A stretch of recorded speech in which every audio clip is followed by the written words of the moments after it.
सद्गुरूंना आदर्श ठेवल्यामुळं देवभक्ती जागी होते.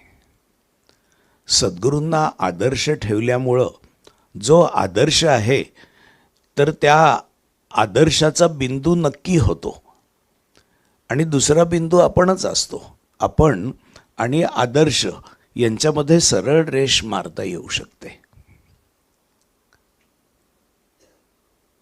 असं असल्यामुळं सद्गुरूंना आदर्श ठेवणं आणि त्यांचे विचार उचलणं, त्यांची साधना उचलणं, त्यांच्या अवतीभोवती राहणं, ते सांगतील तशा बेतानी कर्म करणं, ते गीता सांगते तशी कर्म करायला सांगतात.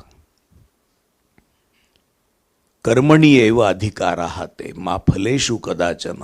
या अवघड गोष्टी त्यांच्या सहज कर्म करण्यातून